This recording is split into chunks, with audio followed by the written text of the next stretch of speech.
What's going on, y'all? Welcome back to another episode of Flow State with yours truly, Harry Mack. In this episode, we're going to talk about prioritizing physical health.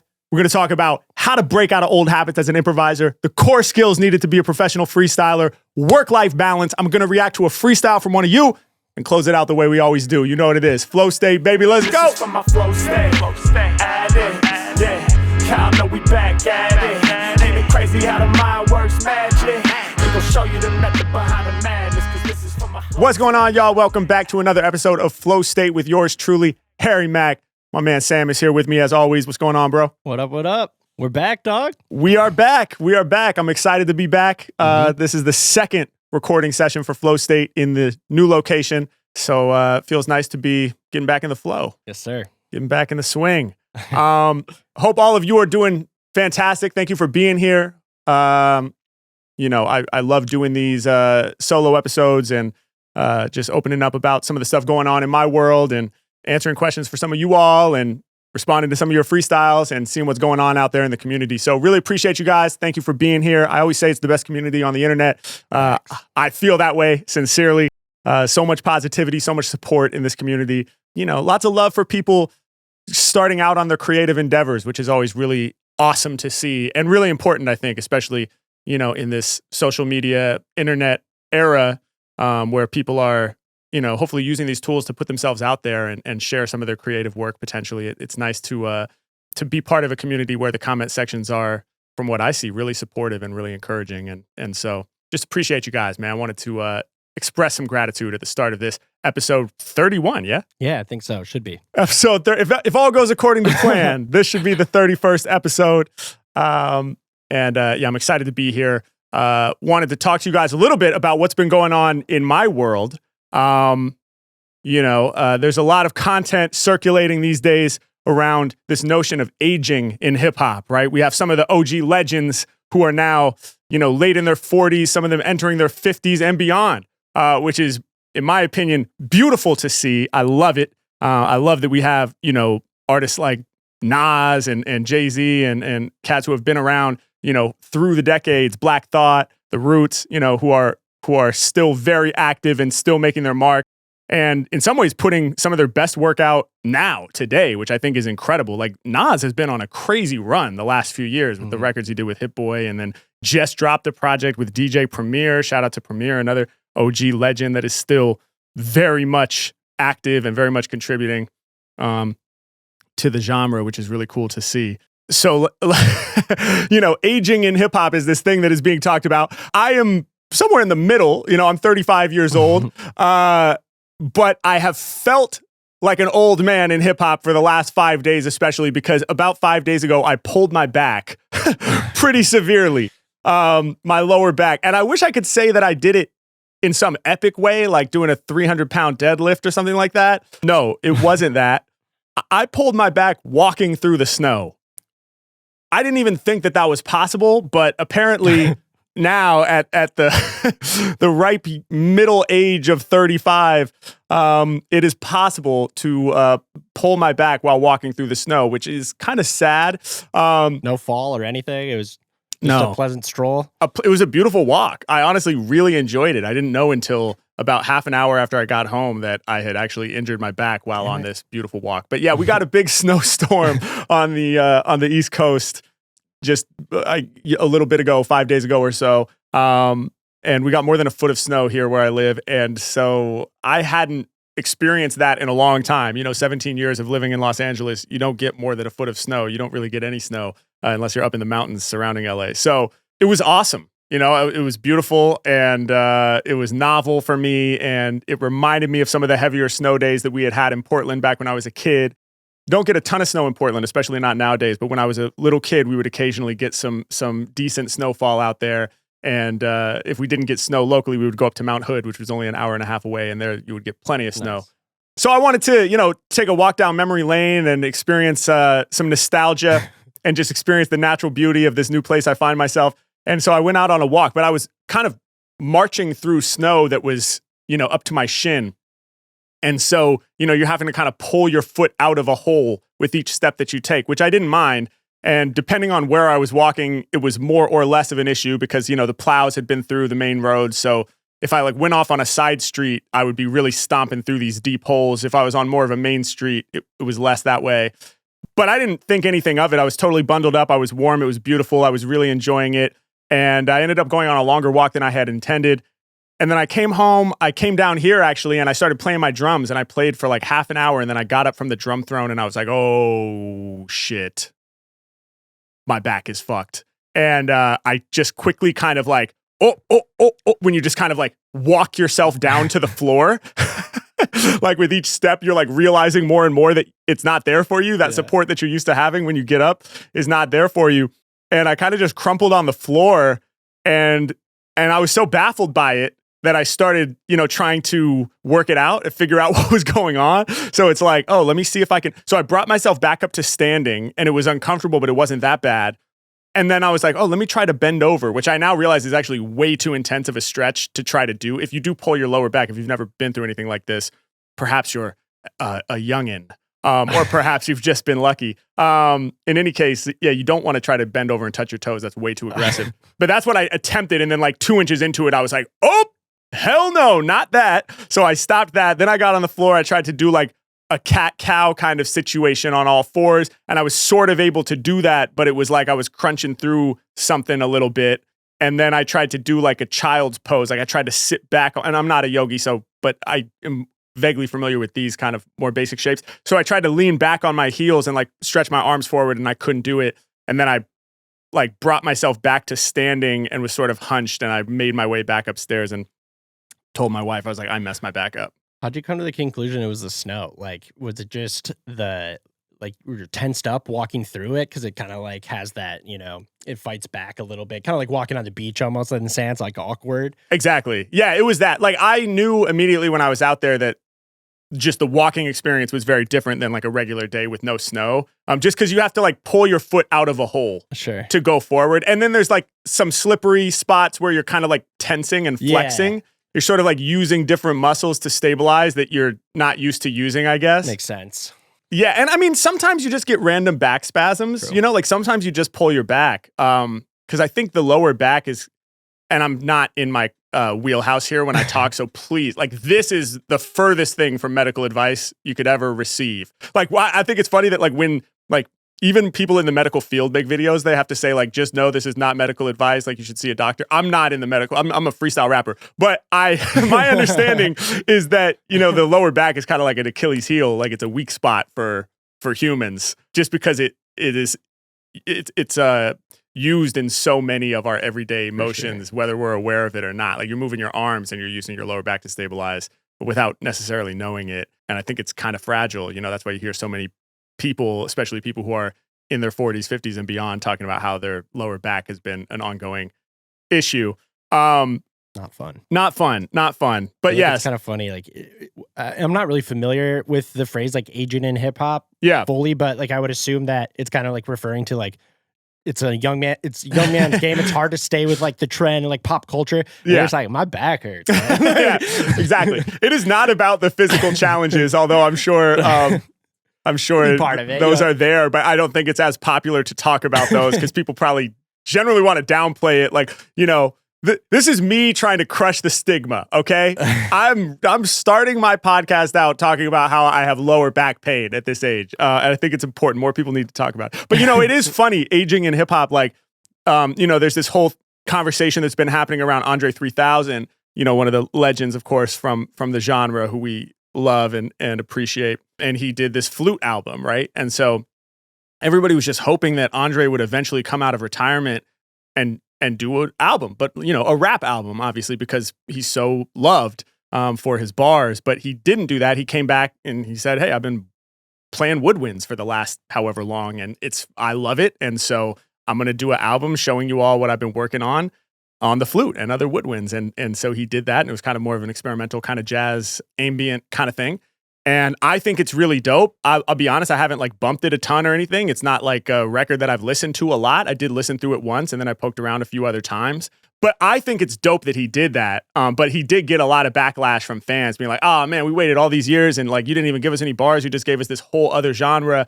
But I thought it was cool that he did that. And, he was doing a lot of interviews at that time and talking about his reasons for doing what he did. And there's this one kind of clip that went somewhat viral where he was like, yeah, at my age, what am I going to rap about? Like getting a colonoscopy? Like, I don't want to. And that was a hilarious thing to say. And it also sparked a lot of debate and conversation around that with a lot of OGs in the game saying like, there's plenty of stuff to talk about that is not a colonoscopy, even at this age, that we're all going through things through the different seasons of life that we pass through. And I think that's an interesting conversation. But yeah, that was a little bit of somebody talking about the more physical aspects of aging in hip hop.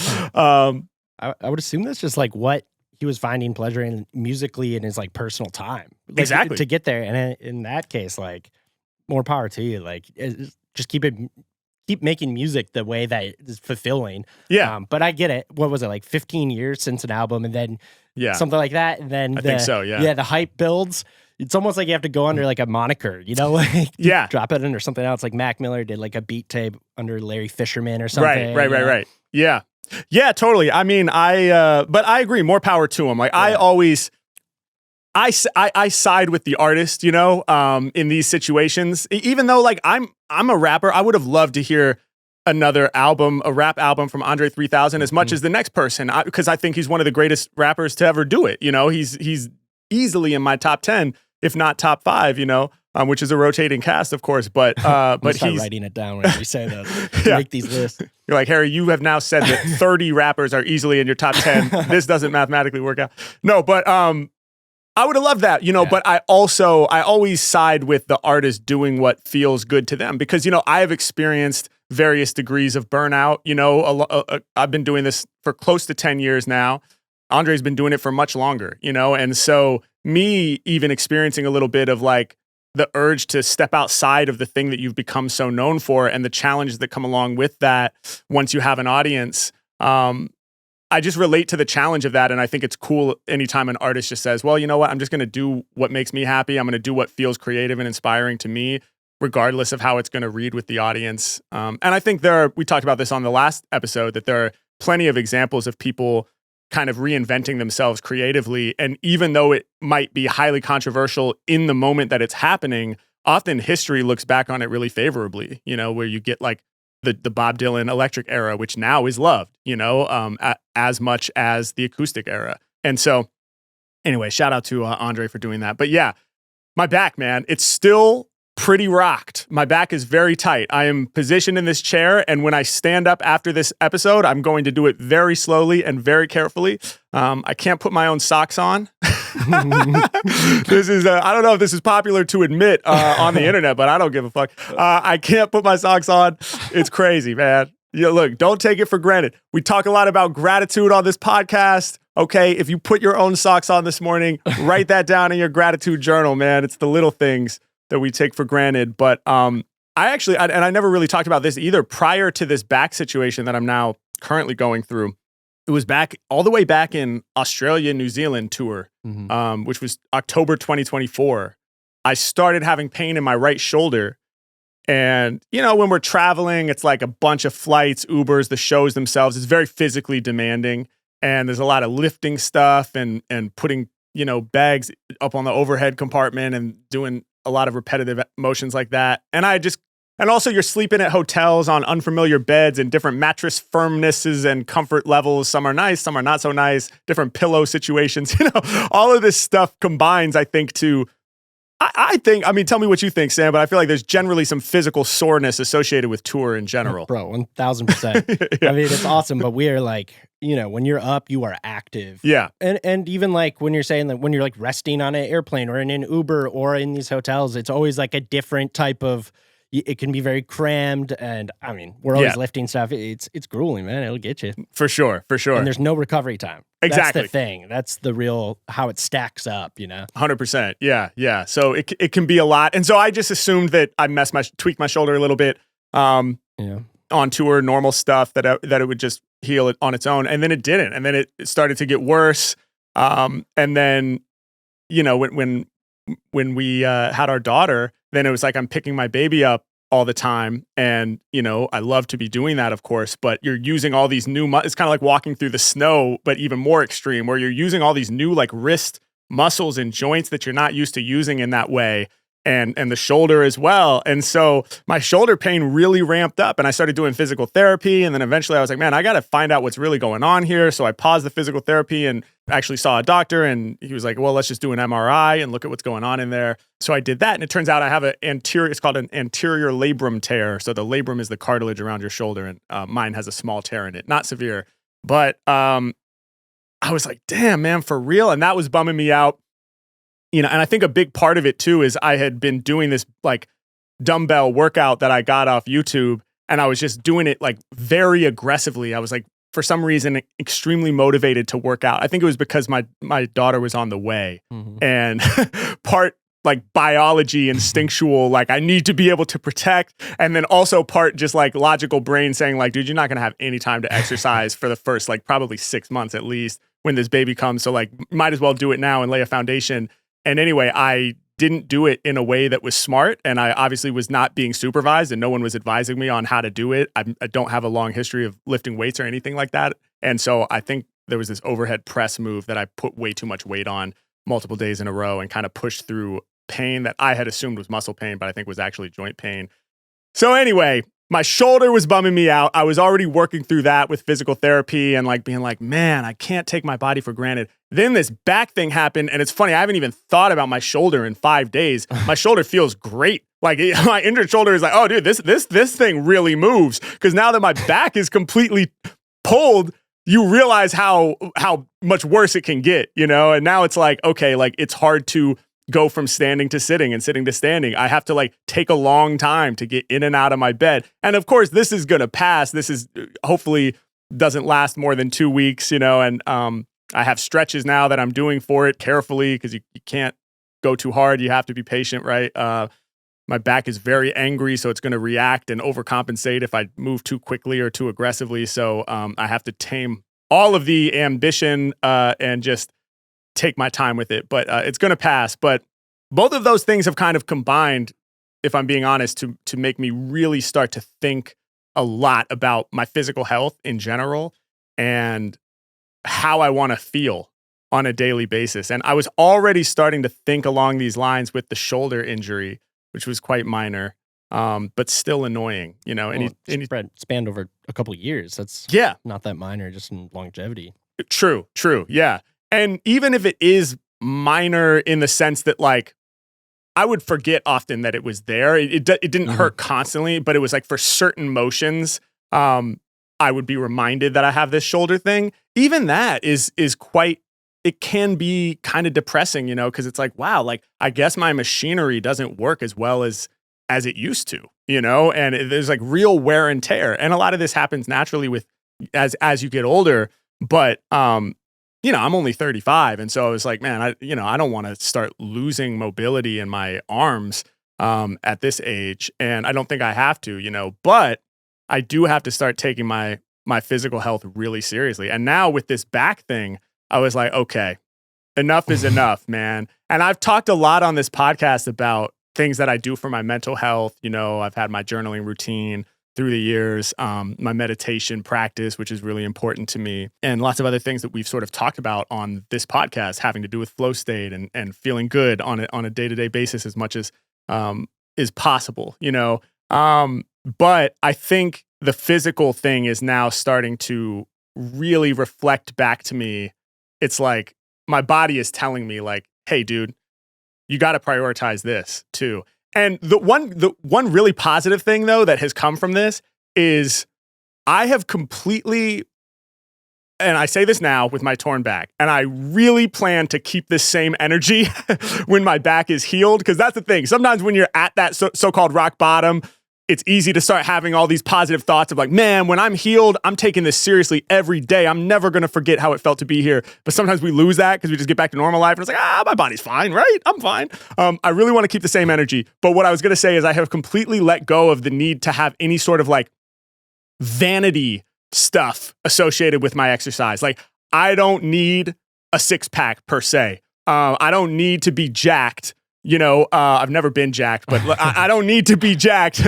Easy for the guy to say who's never actually had muscles. But in the past, in the back of my head, I was always like, yeah, but it'd be kind of fire though to be like a little jacked, or like, oh, but it would be kind of sick to have a six-pack. Can you imagine? Which, and I don't think there's anything wrong necessarily with wanting those things. And I think for a lot of people, the biggest motivator to get in shape is to like have a body that you're proud of, that you think looks really great. And, you know, if that's motivating people to get healthy, there's absolutely nothing wrong with that. But being in the state I'm in currently, where basic day-to-day things are not possible because my body is in pain and it's tight and it's not working, I'm like, bro, whatever I have to do on a day-to-day basis, stretching, mobility work, and strength, you know, and all the other things, you know, whatever I have to do to ensure a higher likelihood that as I get older, I can continue to move freely and comfortably through the world and continue to do the things that I'm going to want to do with my family, with my daughter, eventually, who knows, maybe with grandkids, you know, I want to be able to get up and down from the floor as I get older. You know, I want to be able to certainly get in and out of a chair without fear of hurting myself, you know, as I get older. These basic things, you know, reach over my head, use this shoulder to its full capacity. That's like all that I care about now with physical health. And again, it's easy to say in this moment, but I really want to keep this energy. And I was saying to you, Sam, before we started recording, it's like, if I just kept this exact same body, which is not jacked, and I do not have a six pack for the record. If I kept this exact same body, however, internally, everything was going great, you know, and my joints had full range of motion, full mobility, and I did have good strength and all of that stuff. But my body just looked exactly the same. The external shell didn't change at all. I would be more than satisfied. I would be thrilled. I would say, you've done it, and that's all you need to do, and just keep that going, and you'll be great. Now, I think that that's just a completely unrealistic thought experiment, because I think for me to get where I need to get physically, there will be muscle growth. Yeah. You know, that's an important part of it. But I'm just saying, man, like, I don't even care about that part of it anymore. Like, I don't need a six pack, dude. I just want to be able to move. You know what I'm saying? Yeah. So, yeah, man. What's that going to look like to keep it going? Learning workout routines that aren't going to tear your shoulder up that you can keep doing, or like some of the stuff you're doing in PT now? Like, so I think definitely some of the stuff from PT, where I've been learning various stretches and like exercises with bands that are kind of like low impact, you know. I think such a huge thing though for me is just the mindset shift, because I'm a pretty extreme person in the sense that, like, it's hard for me sometimes to get into something new. I would say, yeah, for sure. Not sometimes. It's very hard for me to get into something new, especially if I'm not good at that thing. And wow, go figure, if it's something new, you're not good at the thing, basically as a rule, you know? So it can be hard for me to step outside of my comfort zone in that sense. Like, I'm really good at freestyling. I love freestyling, you know, but it's immediately rewarding because I've done it for so long and trained it. When it comes to exercise, not so much. And so sometimes the way that I push myself into it is by cultivating this like massive amount of motivation and ambition, which is a good thing to a point, except that motivation has caused me to like overdo it in the past. Like, I'll just be like, I'm going to run. And it's like, okay, maybe just run 3 times a week for like 3 months and start there. But it's like, no, I'm going to run every single day, you know, and I'm going to run fast and I'm going to go as far as I can. And like, same thing with the dumbbells. I'm like, I'm going to do this every day, even though the video itself was like 3 to 4 times a week, you know? And like, but I was like, yeah, but fuck that. Like, I'm going to do it every day, and I'm going to keep increasing the weight. Any day that I hit the number of reps without failing, I'm going to increase the weight the next time. It's like, dude, maybe you should like just coast for like 2 months or 3 months and just, you know, that's really hard for me. And I think so many of my physical health issues have come from me just like trying to compensate with motivation, if that makes sense. For sure. Funny, I like picture you like leaving the house for a jog when you're in your running phase. Like, yeah, going for a jog, hon. And then as soon as you leave like the front door, you just sprinting down the driveway around the corner. Yeah. Like, wow. All right. Yeah. I mean, that's what I would do, you know, and it's crazy. And I think, you know, it's really interesting. Like, for me, my vocal cords have always been kind of one of my important sort of like gateways into caring about my physical health, because my vocal cords are, of course, a part of my body. And the health of my vocal cords has been imperative to me being able to have the career that I have. And I've talked about this on the podcast before, my sort of journey with vocal health. And there was a time where I would lose my voice basically every show. And there was a time where I would lose my voice after 15 to 20 minutes because I was just yelling with zero technique. And I had not learned about breathing from the abdomen. And I didn't have a warm-up routine. And I didn't know about hydration really, I didn't know about some of these tools that are available to like steam my voice or, breathing through straws and all these different things that singers, professional vocalists or professional speakers or anybody who gets paid to use their voice has to eventually learn about, unless maybe they're just blessed with like incredible genes. But for most of us normal people, you have to learn about these things. And so it's interesting, I guess, how life reflects back to you the parts of your physical health that need attention, depending on where you're at in your journey. And with my voice, it was always very clear. It was like, well, I want to be able to perform for an hour and a half on stage. And I don't want to lose my voice, obviously. If I lose my voice, I can't do that. So it's like, I have to care about this. And what I think is interesting is now with my shoulder and then my back, it's like, again, my body is reflecting back to me like, hey, you have to care. You have to pay attention to this. And even though but now it's not career oriented about, I want to be able to rap for an hour and a half. That's a very kind of unique desire to have that requires like very specialized training for the vocal cords. This is just like, bro, you got to think about how you sit. You know what I mean? If you're going to sit in a chair for any extended amount of time, you need to think about how to do that in a way that actually works well with your body. And of course, we all know that like now we're in this era of humanity where most of us are sitting for long hours, doing knowledge work. And previously it wasn't that way. We were walking around the earth looking for food and safe places to stay. And I'm not saying I want to go back to that because I'm very comfortable in this studio. But anyway, it's just, at this point in my journey, my body is telling me like, bro, get serious about this shit, man. Stretching, mobility stuff. And I know very little. So please, if you guys have good resources in the comments, let me know. If any of you are physical therapists or people who work in this field, man, I would just love to hear from you. Send in a video, send in a question or a comment. Talk to me, man, because I really do want to take this stuff seriously. Sounds like the trick is like to do that work before your body's telling you that you needed to, which is the hardest thing. Yes. The hard part. Exactly. It's hard to find motivation when it's not as obvious. 100%. And sometimes I don't even know if we're that capable of it most of the time as humans. Like it seems like it's kind of like that thing where, there's some quote, and I don't know who originally said it about, I think it was about reading books, and it was basically like, why would I learn from my own experience when I can learn from somebody else's? Mm-hmm. Which I think there's a lot of truth to that. That's really cool. Like basically saying like, hey man, if some, I don't know, like mobility expert has already learned everything there is to know about this field for the last 30 years and they've had their own ups and downs and challenges and injuries and recovery processes and they've documented it all and now they've published a book on it. Well, before you have to go through that same up and down, you can just read their book and say, oh, okay, here's what I need to be doing. I think that's beautiful. But I also think at the same time, most of the impactful lessons that I've learned over the course of my life, I feel like have required me to kind of like push the limit for myself and then kind of get smacked in the face by life and then be like, damn, I guess what everybody wrote in all of those books was actually true. But it's like until I experienced it, I didn't fully believe it. You almost like still in the back of your head are like, yeah, but maybe for me, it will be okay. And then it's like all of these gems of wisdom, like money won't make you happy, but when you're broke, you're like, I think it might though, like when I had no money and I was just scratching and scraping, teaching drum lessons and doing $50 bar gigs. I was like, anytime I heard like money won't make you happy, I was like, well, won't it? Because this is really fucking stressful. And things like that. But so it's like, we kind of have to, it seems like we need to learn these things on our own for whatever reason. The physical, like taking care of your body one is kind of unique in a way too, because you honestly like didn't have to do all those things for so long. Yeah. You're like, I don't see why you're telling me to do that. And then eventually you're like, oh, okay, I guess now I do need to like have some upkeep. Yeah. Yeah. I can't do like what I could when I was, a younger guy and now it hurts. Yeah, that's a good point. That's like the great trick of it all.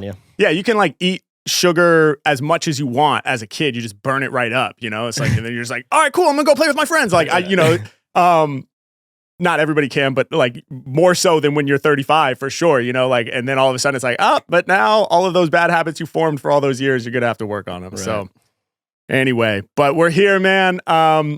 I'm feeling much better than I did 5 days ago. I'm feeling hopeful. I got some stretches now. So we're going to keep on growing in this thing called hip hop. And let's see what we got. we're going to keep things moving along. Yeah, man. I got another clip here pulled up. Beautiful. This one it's pretty short. It's just a cool clip of Pharrell talking. He's answering some questions online in one of those formats. I think you did something like this, right? Once, like on Wire. What was that? The Wired interview. Yeah. Yeah, this is something similar like that. I just thought it was a cool... when Pharrell talks, I tend to listen. He's got some cool snippets that he drops all the time. So legend. Check and this out. I've been loving the Clips album as well that he produced. So, all right, let's see what Pharrell has to say.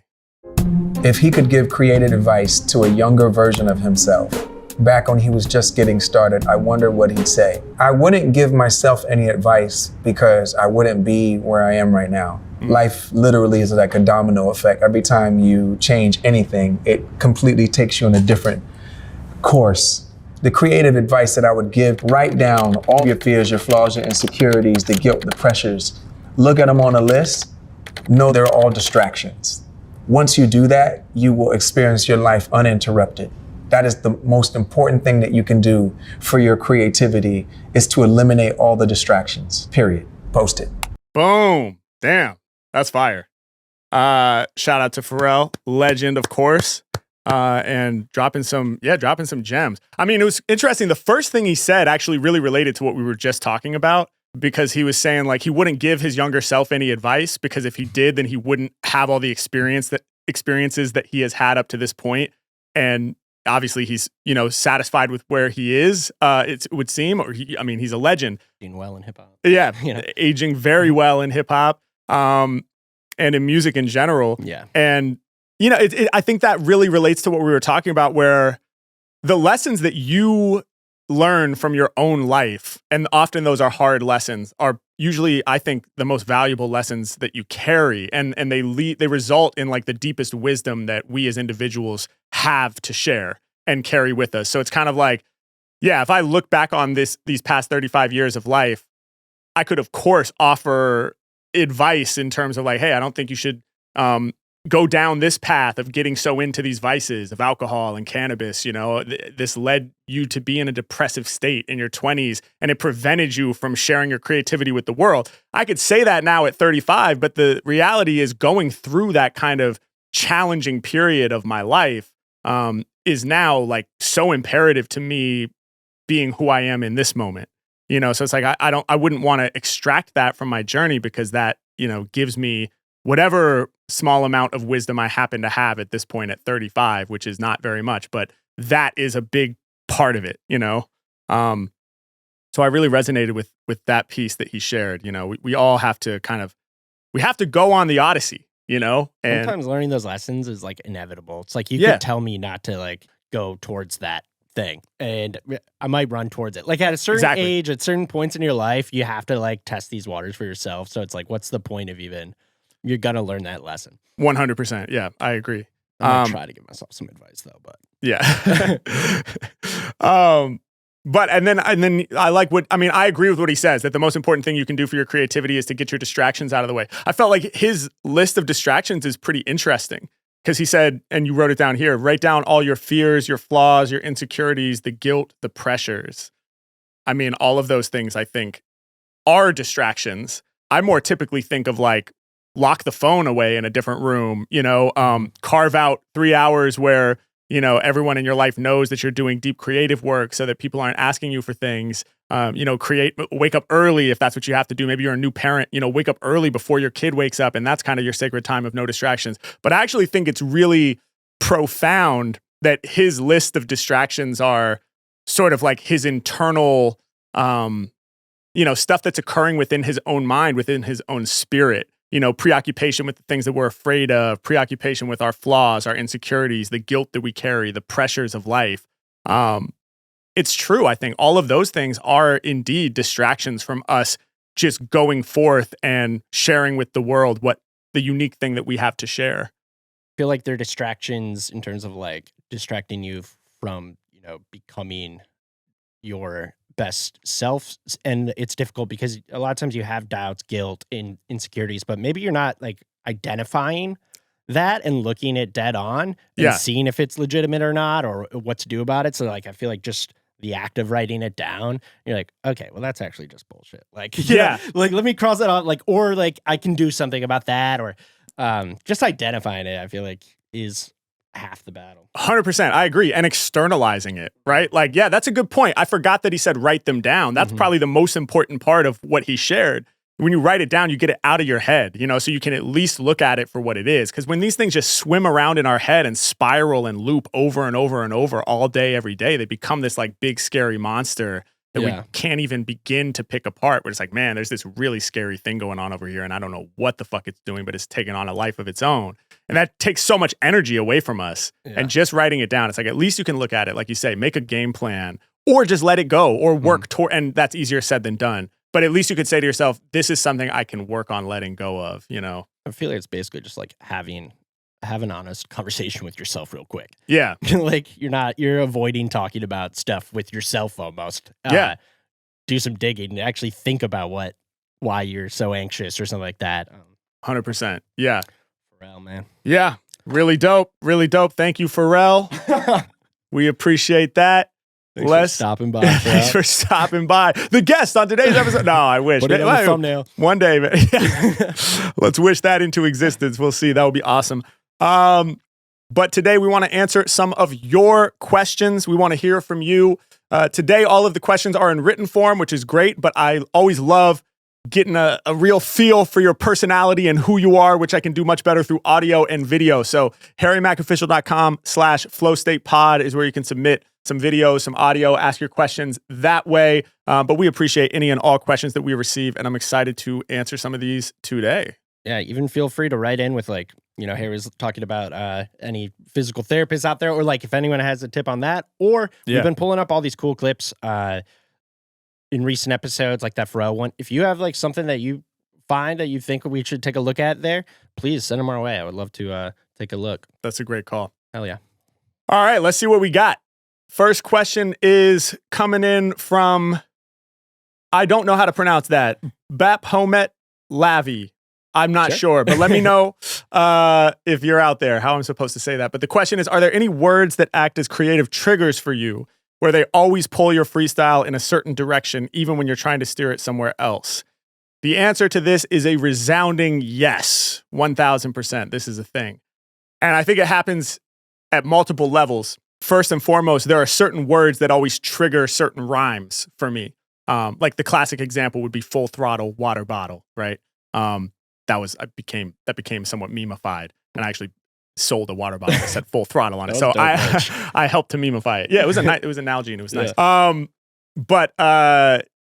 Yeah, that's a classic example. And there are tons of other ones where every time a certain thing comes up, I just automatically think of these rhyming sounds that are just so ingrained in my mind from years of freestyling that I just grab the ones that are easiest to grab. And then over time, it's like, oh, okay, every time, somebody is wearing Nike, he talks about just do it in his psyche. It's always psyche to Nike. Again, there are countless others. If you transcribe 15 to 20 of my freestyles, you would be able to immediately start to highlight certain patterns. Like, oh, okay, this is what he rhymes with that most of the time.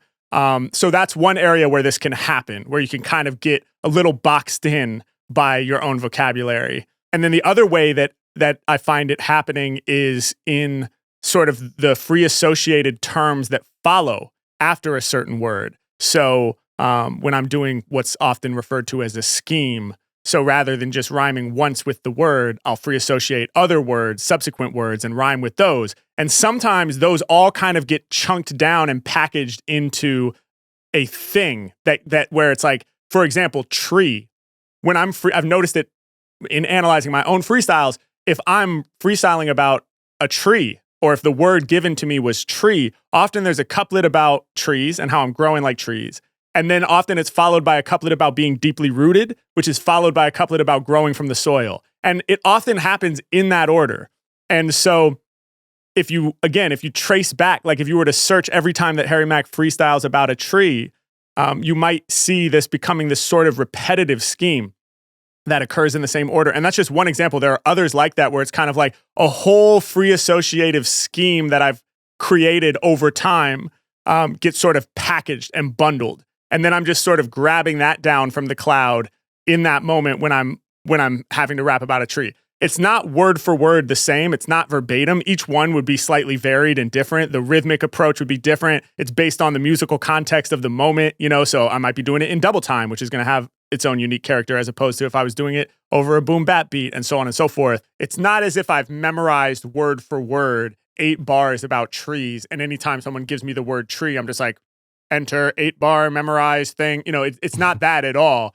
I still feel very much like I'm improvising, and I am improvising. So those are kind of the two main ways that I see this coming about in terms of me having words that trigger certain directions, whether I want to go down that direction or not. And so I have mixed feelings on this in general. On the one hand, it's incredibly helpful and in some ways, I think, necessary to have sort of chunked ideas, bundled ideas that are, living somewhere in the back of your mind that you can grab relatively easily. Anytime I want to rhyme with water bottle, the fact that I immediately know it rhymes with full throttle is helpful because I'm freestyling. I don't have a ton of time to say, what else rhymes with bottle? Sometimes you do just need to be able to grab what is quickly available and what is easily accessible. And so in some ways, I have no issue with it. On the other hand, over time, it does start to make my style repetitive, right? Certainly with the tree example, it's like, well, every time I see a tree, I don't always want to go down that exact same route. And so that then prompts me to start, when I'm not in the field, when I'm not out there doing guerrilla bars or having words thrown at me in real time, if I'm not on stage, but rather when I'm back in the practice room and I have the luxury of time to explore, it would really behoove me, and I haven't necessarily done this yet with tree, but it would behoove me to now start thinking, well, what are other directions I can go next time I'm given the word tree, so that I'm not going to deeply rooted in soil. Where else could I go? Well, I could go to pine tree, and I could go to palm tree, and I could go in all these other directions, and I could talk about old growth. And, so for me, it's really about just when I'm in the practice room exploring what other options might be available. But this in general, I think I love this question because this is a really interesting conversation to be had around improvisational music in general. If you look at some of the great jazz improvisers like Charlie Parker or, my favorite jazz drummer, Philly Joe Jones, with both of those guys, like with Charlie Parker, there's this thing called the Omnibook, which is basically, it's been around for decades, but it's just somebody transcribed a whole bunch of Charlie Parker's solos and published them in this book called the Omnibook.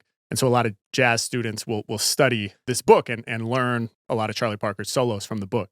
And if you study that book, you will see patterns. You will be able to see the licks from Charlie Parker, where you can say like, oh, okay, oftentimes over this chord progression, Charlie Parker is playing a shape based on this. That's not to say that it's always verbatim. There's often variation, but you will be able to extract the patterns from his vocabulary. And the same goes for Philly Joe Jones. Like, as I started learning more and studying Philly Joe Jones' solo vocabulary and comping vocabulary, I started to notice the patterns. I'm like, oh, okay, this is the same thing that he played in this solo, but it's in a different context because the pieces that come before and after it are different. So the exact way that he's getting into it and getting out of it is different, but I still recognize that it's the same kind of chunk of vocabulary.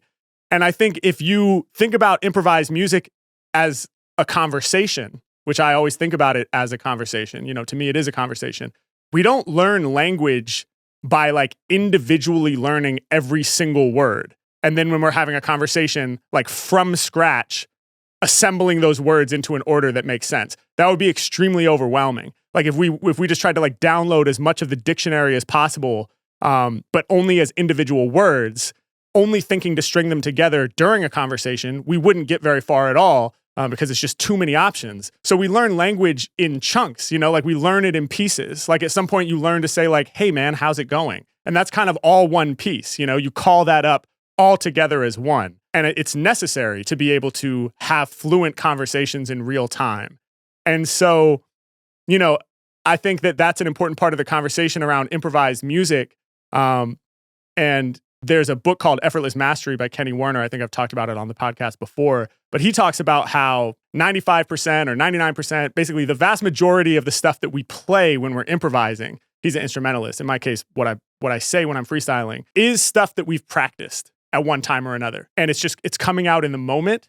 And what makes it improvisational is the fact that it's being juxtaposed against different pieces each time. Like what comes before it and flows into it is different. So it's this sort of live arranging of these sort of chunks that you've downloaded and practiced over time in new and creative ways in each instance that makes a new improvisation. So when you're thinking of improvisation that way, there are going to be patterns and licks and pieces of vocabulary that you can extract from the improviser, and you can kind of see how the puzzle is put together. However, it's worth noting that he does say 95 or 99. Again, I can't remember the percentage. Let's say he says 99. He still does leave that 1%, which he attributes to the magic that sometimes does happen live on stage, where something comes out of you that you never thought of before, and that it literally feels to you as though it's like you're watching it happen. And that's the beautiful thing, like that 1% is kind of what takes it all to that next level. But yeah, to me, the goal of an improvised freestyle is not to like start with a completely blank slate and imagine that somehow I'm just going to assemble a completely new and novel order of words that I've never used at all for that freestyle every single time. I don't think that is a reasonable way to approach it. And I don't think it would allow me to become as fluent in improvisation if I was trying to take on that challenge. So I think building a vocabulary is essential. There's so many different things that we could go into about this, but like when we were just talking about that last topic, it's almost like if you go to see like jam bands, really big jam bands and stuff, they're technically playing songs. Those are bands that people go see like religiously. Like I saw Fish 30 times this year, Right. And it's like they're doing the same core pieces of songs, but everything around it is completely, kind of living in that moment. And I think it's awesome, even with some of your go-tos. I don't know why, but I've always loved that Heavy as an Anvil. Yeah, Heavy as an Anvil. Every time I'm like, yes. And, and it's just been fun to see it. Like, if you do keep it in the bag, it's like a living thing that it does show itself in so many different ways. Yeah. And I'm sure that must be tricky, though, too, because then you don't also want to lean on it so much that it's like limiting your growth. Yes. So yeah, I don't know. This is an interesting one. It's a very tricky balancing act, exactly, because you want to have a vocabulary. It's good. It's necessary to have a vocabulary when you improvise. You just want to make sure your vocabulary is fire. Like, I like Heavy as an Anvil. I like that, So every time that comes around, I'm like, cool, that served me well. So you want that, but what you don't want is to sound overly predictable or overly repetitive. And so at a certain point, you do have to look at the things that really come back around often. And I think that's what's interesting about your question is you say, are there triggers that always pull you in a certain direction, even when you're trying to steer it somewhere else? And I think that's the important part is like, I don't want my licks or my kind of like chunks of vocabulary to always dictate the direction that I can go. I want it to be wide open. I want to be able to tell a new story today. I don't want to tell the same story that I told yesterday or the day before. And if I can use those chunks of vocabulary in service of a new story, then everything's cool. But if those chunks of vocabulary are just always steering the story kind of to the same place, then that's where I feel like, okay, this needs to be worked out now. I need to see what other options are available and where else I can go with this. Sometimes I'll hear you get like set up for one and you won't go that direction. And I'll be wondering, I'm like, I wonder if you thought about it. Yeah. With like a throttle bottle or like sandal anvil. I'm like waiting for it. And, and that's kind of fun too. Like if you've established that and then it's kind of a switch up. Yes. For people that are really plugged in, it's a pretty like fun surprise almost. Yeah, that's one of my main strategies for breaking away from these things in real time. And the nice thing about that strategy is you don't have to, like, even if you haven't put in the time in the practice room to explore what other options might exist, you can just in real time while you're performing, like when I start setting up a lick that to me, I'm like, nah, man, I've said that too many times. Just don't say the next thing, just go in a completely different direction. So like with Full Throttle Water Bottle, if I'm like, pedal to the metal and I'm moving full throttle. Shout to my man who has the water container. I'm about to lasso the remainder, flame ya. Every time I rhyme, I aim the bars at your brain. And all of a sudden you're on this whole other, now you're really improvising because you've just like, you were on the ski run and then you went off the cliff and now you're just like, oh shit, we're going, And so for me, it's really exciting because it's like, I could have grabbed the low hanging fruit and said what was easy to say, but I don't want to today. So let me just see where else we end up. Good question. Yeah, great question. Thank you so much. Let's see what else we got here. This one is from the Surfer. Shout out to the Surfer. Yo, Harry, 2 questions. What are core abilities for a pro freestyler? And then if one focused only on craftsman and artist traits development, wouldn't entertainer be useless? Thanks, G. Keep it up. Cool. And the second part of this question is in reference to something that we discussed on the podcast some time ago. I can't remember which episode, but we can have that in the show notes as well, so everybody can get caught up on the context there. But shout out to the surfer. I can see you've been watching the pod. Core abilities for a pro freestyler. Wow. It's a big subject because freestyling is, of course, not just one skill. It's the composite of a whole bunch of different smaller skills that get bundled together to allow somebody to be a great freestyle rapper. You know, in the same way that we chunk together words for bits of vocabulary, we also chunk together skills to create what is just called one skill. You know, being a great basketball player, you have to develop your dribbling, you have to develop your ball handling, you have to develop your shooting, close range, you know, distance. Yeah, obviously I'm not a sports guy, but you got to develop all these things to be great at playing, to be a great basketball player, right? And the same is true for freestyling. So I think there are kind of like different categories of skills and abilities within the umbrella of freestyling. Like there are the skills that pertain specifically to the craft of being able to spit a freestyle rhyme, just period, in any context. And then there are like skills that pertain to, I would say, showmanship and like just general professionalism as a musician in general. And there are certain other skills too that have been particularly relevant to my path that may or may not be relevant to somebody else's path as a freestyler. Just depends on how they choose to express themselves through this art form. Like as an example, I have focused a lot on my memory in recent years because I wanted to be able to be given a whole bunch of different word suggestions up top and hold them all in my mind palace, so to speak, and then kind of navigate through them over the course of a freestyle. But if you're not, you know, getting words from random people while you're freestyling, then that might not be something that you need to focus on as much. I've also focused a lot, whether I knew it or not, through the years on sort of like social awareness and making people feel comfortable and understanding how to relate positively to all different types of people, which is really meaningful to me and has helped me a lot in my career, I believe. But that's because I'm out there on the street, you know, stopping strangers in the middle of their day and asking for their time. And so it's important that I'm able to make people feel comfortable and keep everything cool. But again, if you're just freestyling in studios or in cyphers with other rappers, that may or may not be relevant to you. So I think what I can do is try to talk about sort of what I consider the core abilities for just being able to rap, and then maybe some of the kind of showmanship professional things that I think might be relevant. We could do a whole episode on this, so I'll try not to go too long.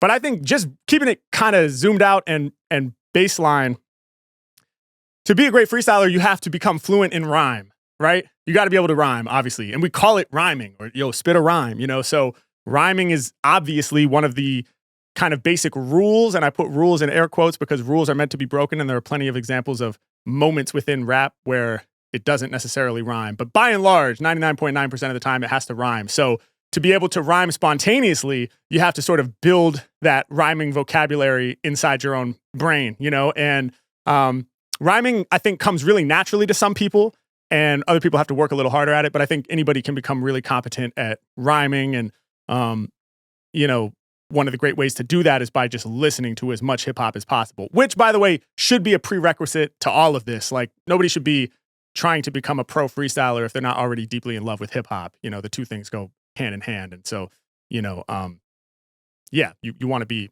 if you're not in love with this genre and culture, then there's no reason to go, obviously. But yeah, what are you doing? So you're already probably listening to a ton of hip hop, and therefore you probably already have a pretty good ear for rhyme. But yeah, you need to be able to quickly come up with a lot of different rhymes for any word that you're given, such as, give me a word. Sharp, stark, dark, narc, arp, which is short for arpeggio in the synth world. So yeah, that would have been a better word. Arpeggio. Arpeggio, heavy flow, deadly though. You ain't ready, bro. And then those were examples of multisyllabic rhymes, right? So you also need to get comfortable with multisyllabic rhymes and being able to sort of find rhymes and multisyllabic rhymes in real time and sort of piece those together is a skill that builds over time just through repetition and practice and listening and exposing yourself to as many different styles of rhyming as possible. What is that at its core, like the rhyming? Like, is that like dialect? Just, you know, it's like a way with words. Like some people that rhyme, like I think of Juice WRLD just is like effortlessly rhymes things that you wouldn't expect. It's like, it's almost, he just has a more open mind on what is even available to use.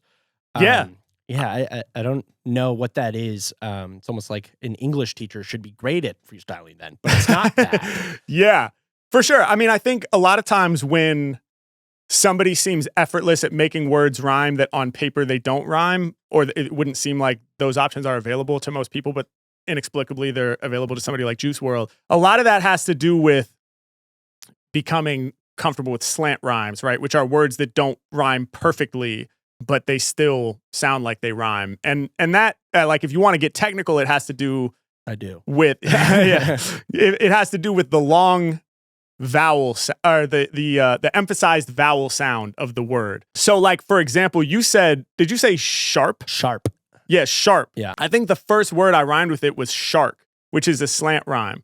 Yeah. So, and the reason is the reason they work is because that emphasized vowel sound of R is the same between sharp and shark, and same as heart, which is another slant rhyme, but the ending consonant is different. So obviously sharp ends with that P sound, shark ends with that K sound, and I think I said heart next ends with that T sound. So the ending consonant can sort of be different, but as long as that emphasized vowel sound is the same, then you're going to get a slant rhyme. I just don't know how you get like better at that. Like, like how do you, it's almost like some people just have like a more of an awareness. Well, for me, I think the awareness came through just massive exposure to through listening to rap, and then massive exploration on my own time. I always remember this camping trip I went on with two of my best friends, Daniel and Brett. Shout out to Daniel and Brett. And we went on this epic camping trip in high school. We went to these dunes in Oregon. I think it was called Honey something, National Park. And it has these big sand dunes. And we went there, just the three of us, to camp. It was awesome. And I drove up there in my Volvo, and it was just an amazing time. But I just remember, those guys don't rap, but I just remember one afternoon, I was just listing off these multi-syllabic rhymes. I can't remember what I was on, but I was like, something like, I'm taking you down. You fake with the sound. And they were like, And I was like, I'm shaking you now. I'm staying profound. Every day I get found in a way that's profound. I just kept on going forever and ever and ever. And I would just do that all the time. And you might say, well, yeah, okay, fine. But how were you able to do that? And, because it started with simple one-syllable rhymes. It started with saying hand, stand, sand, bland. There's this thing you can do where you go through the whole alphabet and say, oh, is there an A word that rhymes with hand? And. Is there a B word that rhymes with hand? Band. Is there a C word that rhymes with hand? Canned? Maybe canned goods. So and so that's one way you can attack it. But yeah, if you start with simple one-syllable words, that's a great framework if you've never tried this before. And then you can start working on multisyllabic rhymes, because often multisyllabic rhymes are just various combinations of these shorter sounds. They're always inevitably just various combinations of these shorter sounds. So if you're really familiar with basic one-syllable rhymes, because you go through the alphabet, or you just ask yourself what rhymes with that, and you write down little lists. Just like anything else, you just have to practice it and expose yourself to it constantly. And then, you'll, I think, develop an ear for it, where it feels less like you have to consider what rhymes with something. And it feels more like you're just sort of intuitively, these rhyming options are just sort of intuitively being shown to you as you go. That's what you want to get to. I never think about rhyming really when I'm freestyling. The only time that I have to think about it is if I'm suddenly faced with a word where I'm like, damn, what the fuck rhymes with that? Which does happen sometimes. And then that'll interrupt the flow state, because I have to be like, oh, damn, back to the bit. What would I even rhyme with that? But most of the time I'm not really thinking about what rhymes with this or what rhymes with that. They're just sort of emerging, in real time, because I've just spent so much time thinking about it. That's a wild statement, though. Harry Mack doesn't even really think about rhyming that much. Oh, and I would say this too. I think this is an important point. I think that one of the most underrated things you can practice if you're trying to be a great freestyler is writing rhymes. And I don't say that enough. But the thing is, I wrote rhymes from 5th grade through, and I still write rhymes now, but I mainly wrote rhymes. I wasn't oh yeah, I mostly freestyle, but I just write because it means a lot to me. It was no, I mostly write. I write rhymes, and then we freestyle for fun. So I did both, but I mainly wrote rhymes from 5th grade through high school, senior year of high school. It was only in college when I started to be man, I just want to go ham on improvising, and make that the main thing. But for all those years, I was learning what rhymes with the luxury of infinite time, which also rhymes. So I would just be at home in my bedroom writing a rap. So in that case, you literally write the word, and then you think what rhymes with that? that's an option. Okay, I write it in the margin. I don't know if I like it. Here's 4 more options. And then on the 5th one, you're like, oh, that's fire. That fits. And you put that one in. So that process right there, like that's you learning about rhyming. And in some ways, I think that's more creative and more fun than just like writing the word hand, putting a line under it, and then writing sand, bland, band, command. Like that's cool. That's good practice. And you can do that if that appeals to you. And I did stuff like that because I'm a nerd. But, and it's good to be a nerd. So, you know, be a nerd. But more than that, I just wrote rhymes. And through writing rhymes, you're already doing that. You're already like asking yourself what rhymes with that, going through various options, picking one you like, slotting it in, and learning how to do everything that you're going to do in a freestyle, but you're just learning it without the clock on the chess game. So it's infinitely valuable. And I think it's probably a lot harder to just like become a great freestyler if you don't also like compose and write rhymes. So yeah, that would be my thought on that piece. Wow, we're only on the first piece, so let me try to summarize. But yeah, obviously, super interesting, though, man. Yeah, no, for sure. I love talking about this shit. We should do a whole episode just on mechanics. But you have to become fluent in rhyme, which takes time, and then you have to become fluent in rhythm. I mean, those. If you're only going to have 2 things that you think about for your frame of reference, those are the 2 most important. You have to learn how to be in rhythm and be in the pocket, because you could have all the amazing rhyming vocabulary in the world, but if you don't have a good feel, like if you can't connect to the beat in a way that's musical and rhythmic, then you're not going to be able to get your message out to the people in a way that sounds good. I think that rhythm is arguably the most important part, but they're both critical. So you can't really say one's more important than the other. But without rhythm, the whole thing falls apart. And I'm very lucky in the sense that I've been a musician since I was 7, and I've been playing the drums for as long as I've been rapping. And my drumming massively influences my approach to freestyling and my understanding of rhythm. You know, I was a jazz drummer, and so I played improvisational music and I improvised in rhythm. And I'm just taking all of those concepts that I learned as a drummer for how to improvise in rhythm, and they're sort of supplying the backbone of rhythmic information when I'm out there freestyling. You don't have to learn how to play the drums to be a good freestyler, though, with great rhythm, because there's lots of great freestylers and great rappers in general who have just approached it as rappers. But I think some people have a natural kind of knack for rhythm. I think I always had kind of this rhythmic feeling inside my body, and I've always really connected to rhythm. Like I like doing the jump rope and stuff when I was, I just like things that are rhythmic. And some people don't have that, but you can always become competent with enough repetition and exposure. And I think you can learn a lot just by listening to rap. Like your favorite rappers are probably have really great rhythm, unless you're listening to like a lot of really weird abstract underground stuff that I'm not familiar with. But, if you just listen and rap along to the greats, you're learning about rhythm and you're starting to absorb that. But you need to have that part for sure. So you have to be fluent in rhyme, fluent in rhythm. And I think one other thing that's really underrated too, about learning how to freestyle is, okay, you can have the rhyming vocabulary and you can have, the rhythm as well. And then you can start to learn about some basic structures. I guess I should say that next. You have to learn about some basic structures, like the rhyming couplet, which is just 2 lines of poetry that end with a rhyme. I've talked about that a bunch. And then you can learn about how the rhyming couplet can kind of flow in 2 directions. It can be this sort of free flow through composed thing where you basically just think of a random word that goes at the end of line 1, and then you think of something that rhymes with it, and that goes at the end of line 2. That's a great way to do it. It can be incredibly powerful as long as you have a really rich rhyming vocabulary.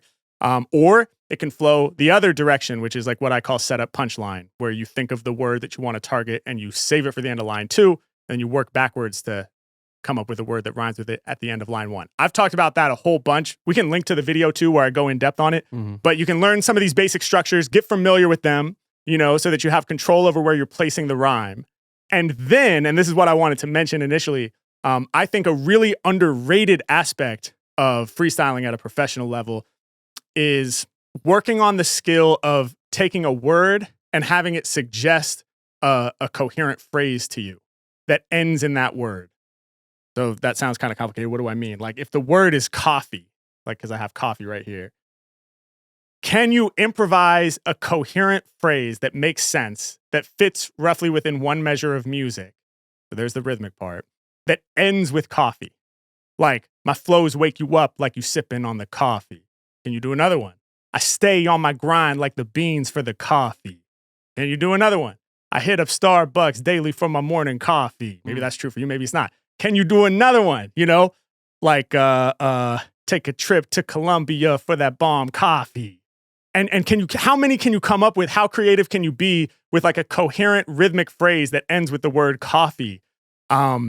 And then with the next word, and then with the next word. And I think this is such an underrated aspect of the skill that I don't ever really hear talked about that much.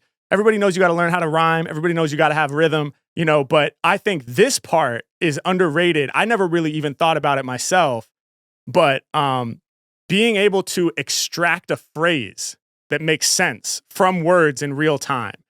And if you can't do that, I feel like that's where a lot of amateurs that I hear struggle a lot is they have their rhymes together, but sometimes they're rhyming in a way where it's like all of the content in between the rhymes doesn't really make that much sense or mean that much. And so it comes across as just kind of this random smattering of rhyming sounds. So that would be like, you won't stop me with the coffee off me when I'm in a lobby. It's like, okay, like we're getting somewhere. Like it's cool that you have those rhymes and it might be more or less in rhythm, but it doesn't really say anything. And so for me, it's like the way that we express ourselves and communicate through freestyle is in the gaps in between the rhyming words. So you could take similar words to what I just used in that example, and just by mastering the skill of extracting phrasing, you can turn it into like, my flows wake you up like you sipping on the coffee. Haters in my path, I make them back up off me. I keep it clean when I rhyme, never sloppy. 5-star hotel when I'm in the lobby, right? So that's basically the same, and it's not always 5-star when I'm in the lobby, but I'm just flexing. Those are the same basic, well, I don't know if they're exactly the same, but similar to the words that I had from the first example, but it's so much stronger because you're saying something about each and every one of those words. And those phrases are being suggested by the word. So as you think of the rhyming word, you're like, well, what could I say about that ends with that makes sense and sort of like pushes this whole thing forward? I think that's just like so huge. And the cool thing is you can practice that without a beat playing. You can practice that out of time. You can practice it as its own thing. Like you might just like, or you could, you know, so yeah, you could do it totally out of rhythm, or you could start doing it in rhythm and just every line ends with the same word. Like, give me another word. Lamp. Lamp. When I spit, I'm lit, something like a lamp. Turn up the lumen, shine bright like a lamp. 1,000,000 watts when my brain shines like a lamp. Ding! New idea, over my dome, there's a lamp. I guide you, something like a lighthouse lamp. Chilling in the studio, you know I love to lamp. All right, so people say lamp to mean chilling, right? So you can use other meanings of the word too when you get tired of using the same meaning. But that is obviously not a rhyme that you would want to share or do on stage or anything like that, because every line is ending with the exact same word. It's clearly an exercise, but it's a really effective exercise to get used to this concept of like, it's not all about thinking of the next rhyming word and having 1,000,000 rhyming words. I would argue that it's more that you could be a more effective freestyler with far fewer rhyming options, but a really strong ability to fill in the spaces between the words and to keep those spaces as open as possible, you know? And this relates to kind of like what I was saying previously, where sometimes I'll have my licks where, you know, I'll get stuck sometimes where like every time I see a word, I say the same thing about it, you know? So like I shake them up and I wake them up like the coffee. I've said that a whole bunch of times. So how can I train to keep that space more open so that when I see coffee, I don't always just say the same phrase, but I feel like the space is open for me to be creative in that moment and put a new phrase there. That exercise is so interesting. I've never heard you mention that specific one. Yeah. I've been thinking a lot about this recently where I'm like, man, what is the unlock? You know, and I think for a lot of people, that would be the thing to work on. Just the sheer fact that you don't run out of like ideas of sentences to say when we're out there. Yeah. Like, when you're freestyling is just like, it's just impressive. You know, the rhyming itself is obviously like the big payoff, but the fact that you have so much to say, you know, like a lot of people would see that and they're like, how does he just know what to say? Right. Yeah, well, thank you. No, and it is, I think it is a skill that you develop. Yeah. And I think we trick ourselves early on in the journey of trying to learn how to do this.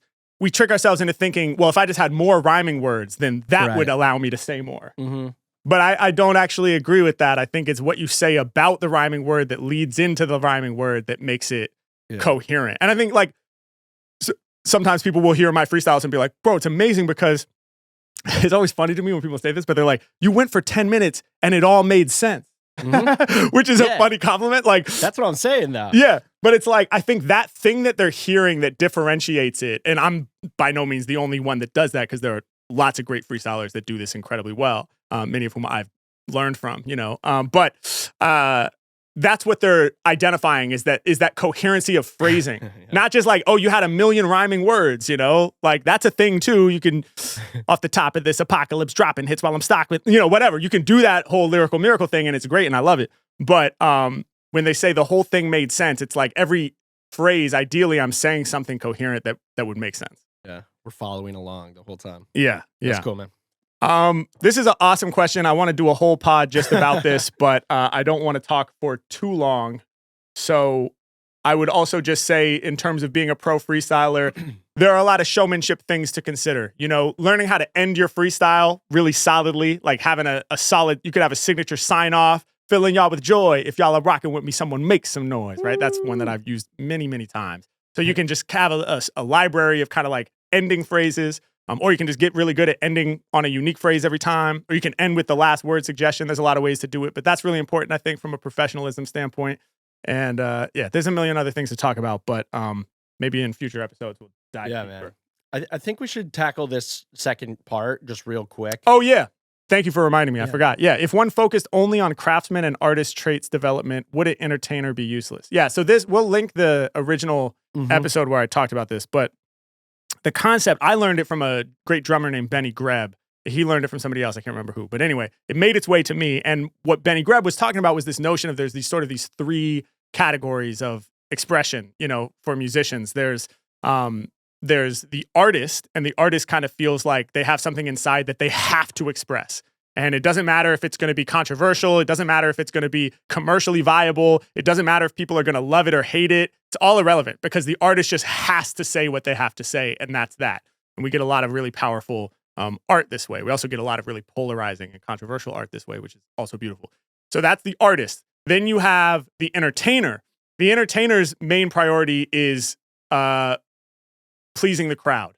So you can think of like a magician on stage. If the magician does the trick and the crowd doesn't go, or if the comedian tells the joke and the crowd doesn't laugh, the entertainer is not doing their job, right? So the entertainer's goal is to make everybody leave the venue saying like, that was amazing, right?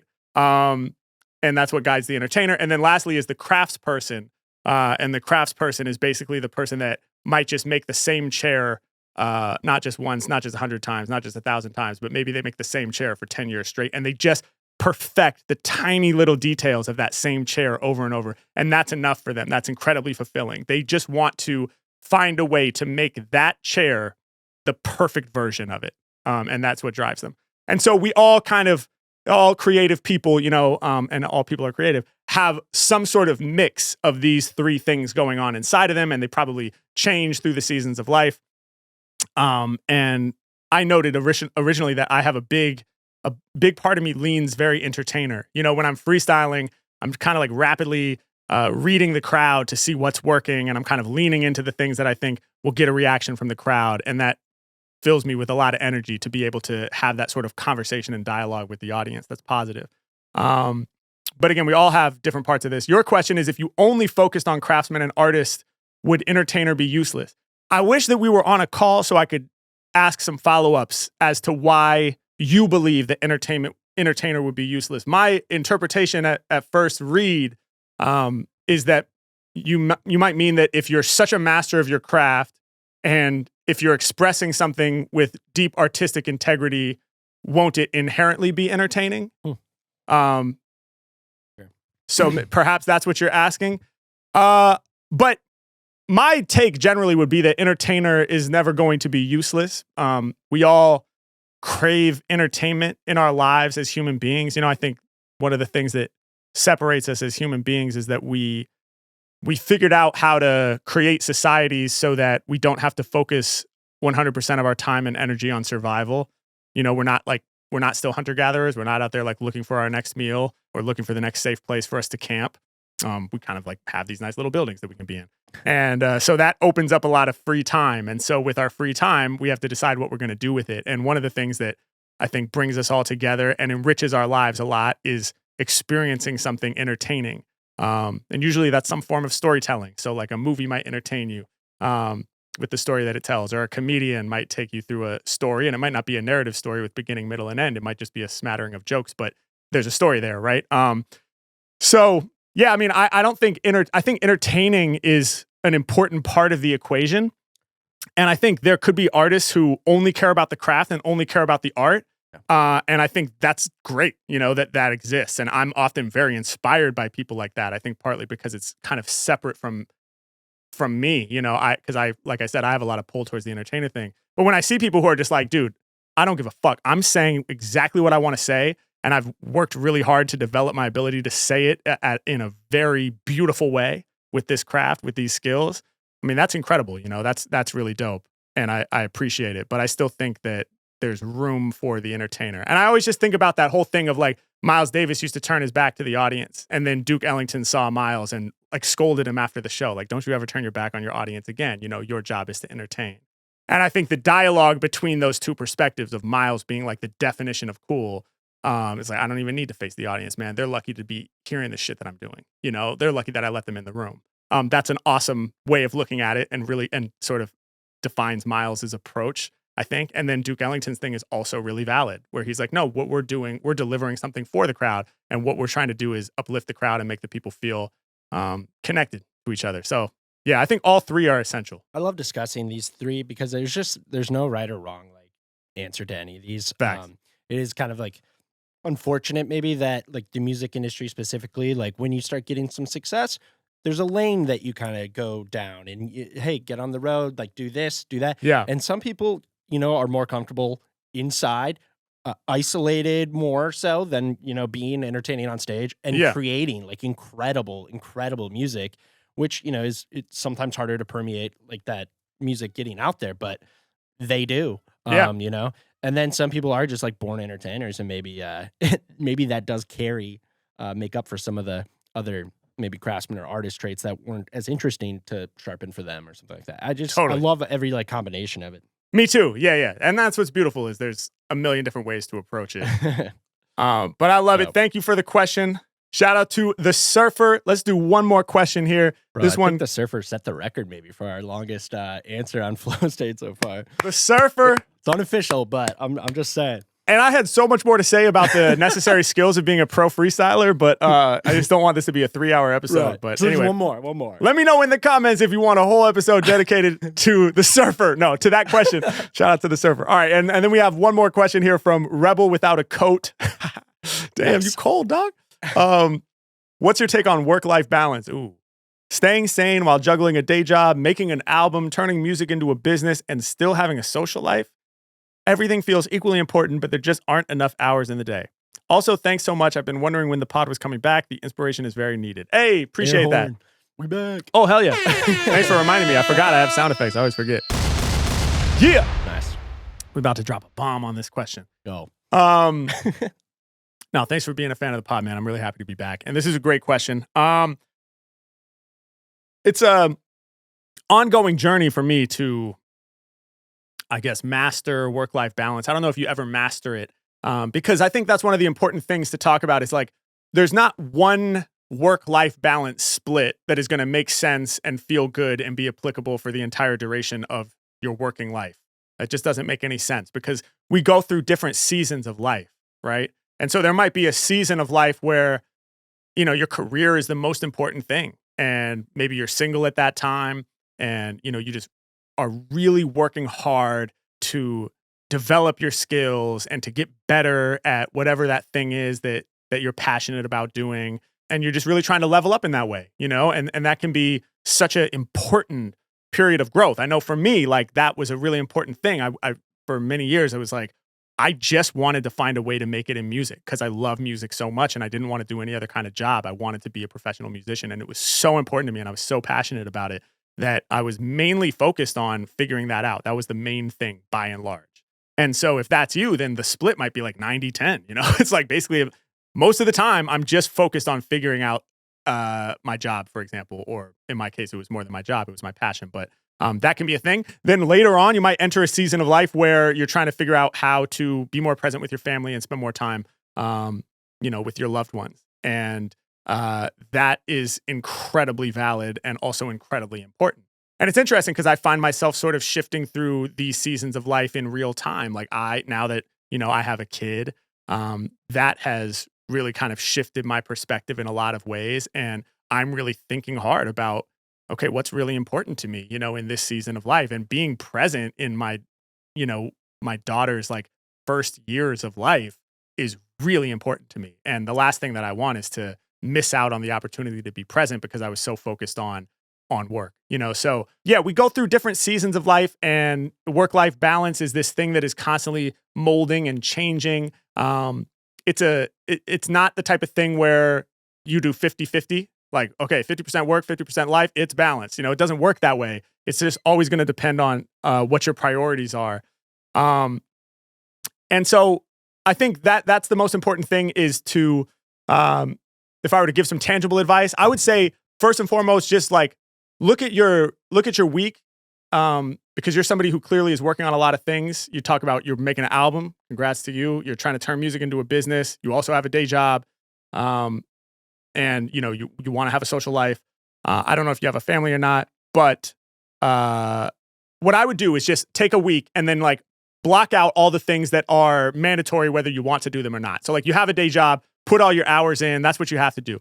You have to sleep every night, right? Whether you want to or not. So put in your sleep. And the last thing you want to do is sacrifice your sleep so that you can accomplish these things, because it's going to have really horrible long-term health effects. So I don't recommend it at all, even though I did it. Don't do it. So block out your 8 hours or however much sleep you feel like you need. And if there are other things that are just like there that are recurring that you have to do, get that all blocked out. And then what that will do is show you how much time you actually have, because you don't have 24 hours in a day. You got to subtract your sleep. And for you got to subtract your day job. Okay, so what's the time that you actually have control over? Figure out when those windows are. And then that's the time that you have to play with. And then I would just ask myself, I know you say all these things seem equally important, but if you can order them, like what's most important to you, and try to create a list of priorities, that can help guide you in terms of which ones to give more time to. But, if they're all equally important, then I would just say that we have to be patient, because there's only so much time that you have in a day. And I sometimes run into this thing where it's like, well, it's all equally important. My physical health, like I was talking about at the beginning of this podcast, is so important. But me getting better as a freestyler is so important. But me being with my family is so important. And then this motivation and ambition that I was mentioning starts really brewing. And then I'm like, all right, I'm going to spend 3 hours every morning on my physical health. I'm going to spend 5 hours becoming the greatest freestyler of all time. And then I'm going to spend 6 hours. And it's like, dog, where are the hours coming from? This shit adds up to 48, So you can't do that every day. So we have to be realistic. We have to be patient. And I would just point out that with something like making an album, 20 minutes of work daily on your album over the course of a month is so much better than 2 hours on this one random day because you happen to have the day free, but then no work on it for a week and a half. And then, 4 hours on this day. Oh, we really made progress, but then nothing for 10 days. If you just can, and I'm telling this to myself because I'm not always great at this, but if you can let go of that thing of like, if I don't have 2 full hours to work on my album, then what's the point?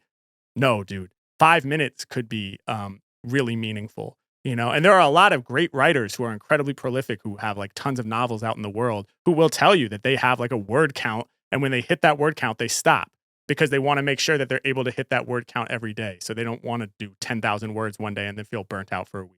So, set small goals.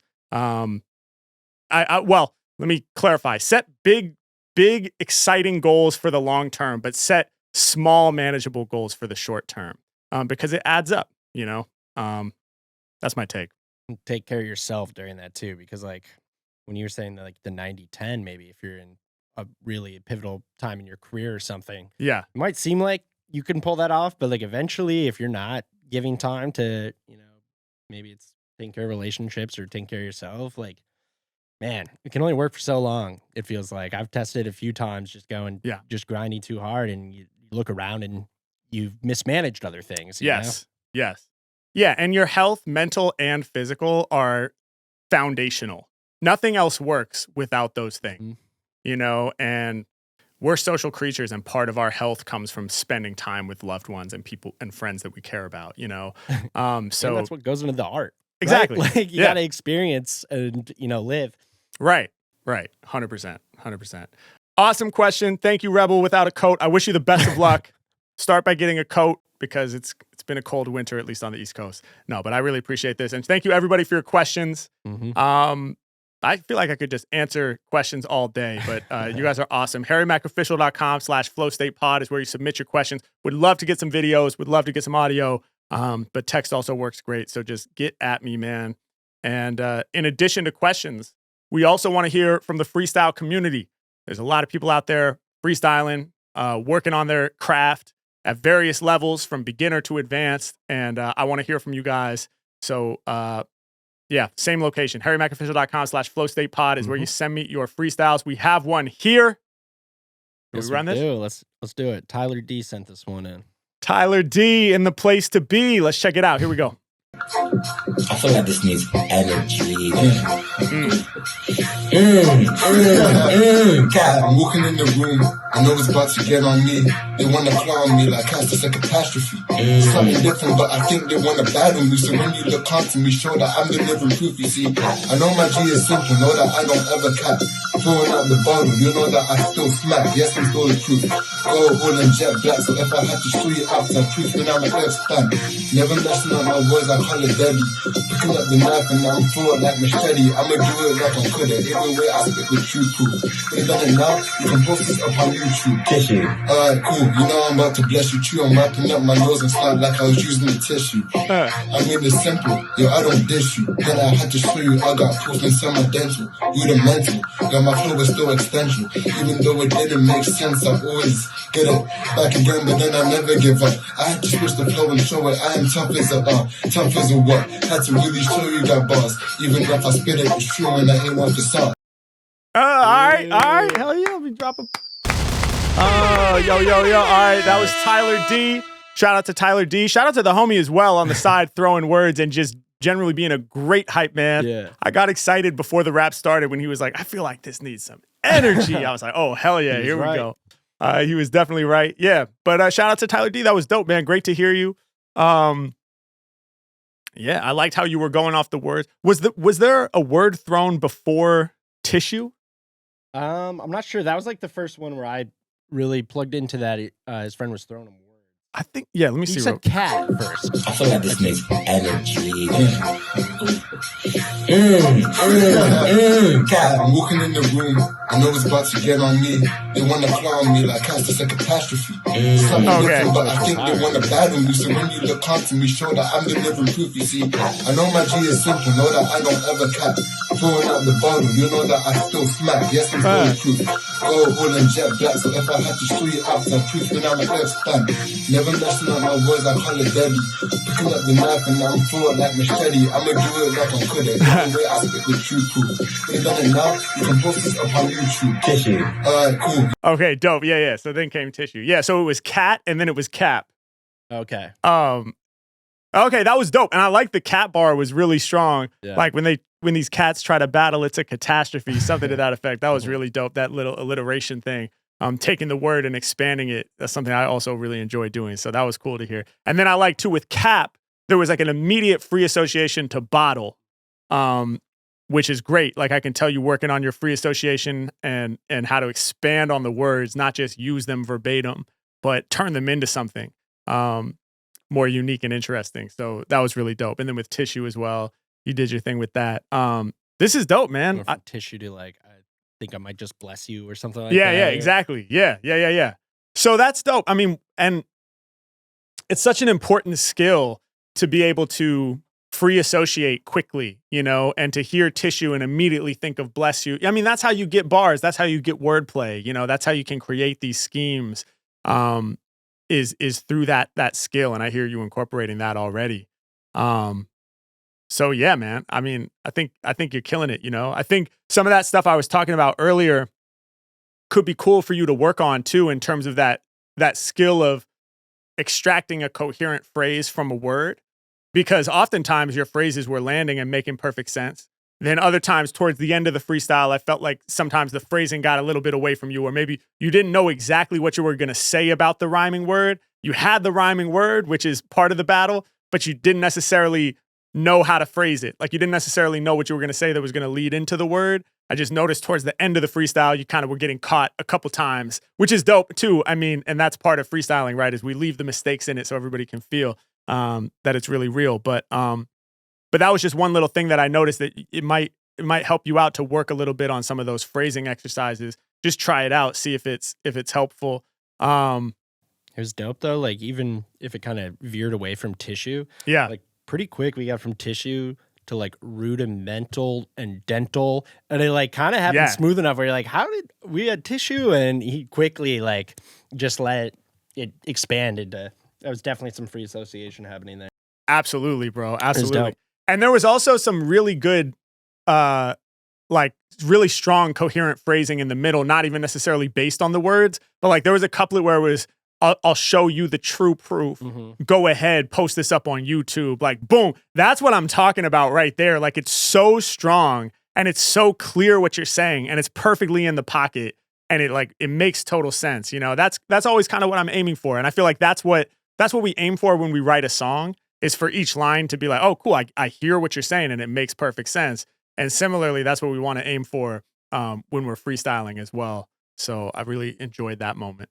Shout out Tyler D. Shout out to Tyler D. Thank you so much for your submission. Shout out to all the freestylers out there, man. If you are working on this stuff, if you're freestyling with your friends, you know, pull the phone out, man, film it. Even though I know sometimes recording it kind of like ruins the vibe. You know, that's been one of the great challenges for me in trying to build this career, is figuring out how to record without letting it get in my head that we're recording. But I remember back in the day, every time I was freestyling with the homies, sometimes it was like the curse of the recorder. Like I felt like it's like, just if you're going to record it, don't tell me, you know, just do it secretly.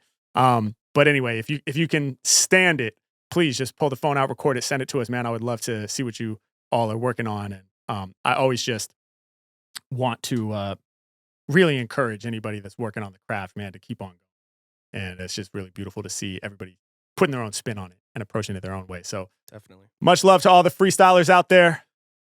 Damn. Another episode, bro. What an ep. Just two back after the break, and flow state achieved. Flow state achieved, man. 100%. Well, I guess it's time to close this thing out, man, the way that we always do. Should we run it? Let's get it. All right, y'all. Here we go. Let's rock. Yeah. Sip some water.